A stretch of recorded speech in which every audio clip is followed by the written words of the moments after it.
I'm Lisa. This is Will and his dad Bill, and we're talking fishing in July.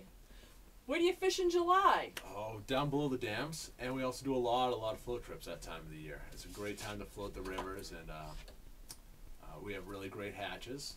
Well, let's see.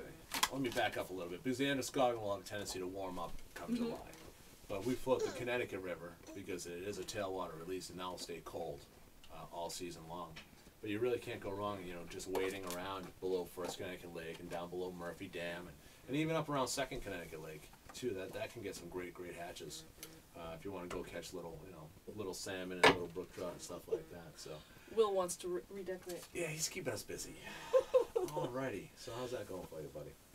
So the insects that we see that time of the year are going to be the caddis, of course. We're a caddis river.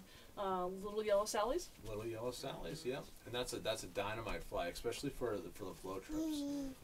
Little yellows, and we'll see those on down below First Connecticut Lake and also below Second Connecticut Lake also. But when the little yellow sallies come off, it's just on the floats. The fish are they're all over that like white on rice, pretty much. And that's usually the first couple weeks of July. Yep, usually the first couple of weeks. Yeah. Once again, like everything, it depends on water temperature. But consistently, you can probably think about the 4th through the 8th or something like that. And according to my records, that's basically when we've been finding them all. So, and you'll have them smattered, a little bit afterwards, and you'll even find the odd ones that'll come off like late in the season for some odd reason too. But And then we move into the larger stones by the end of the month? The big stones, especially down below First Lake here, and that's awesome. You're throwing just huge size 8s and 10s and 6s, and I mean, they're corkers. You see those things come off, and they look like helicopters coming off the water. Yeah. July's a great month. Kids are out of school, and there's a lot of people on vacation, but they're not necessarily fishing, so we don't see a lot of pressure on the river in July. No, you generally don't.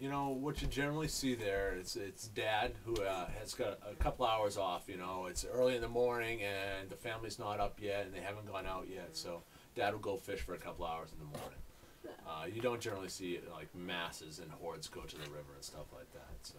Right. So, but it is a good time because it's and what's nice is that once the air temperature warms up, it's always nice and cool down by the river because we get that radiant cooling. So yes, because these are tailwater dams, and the river stays cold all summer long, so the fishing is really good all summer long, and it's a nice time to be fishing. Yeah, we're very fortunate to have the fishery that we have up here. Really. Yeah. Well, great. Well, we hope to see you on the river in July. All right, come on up.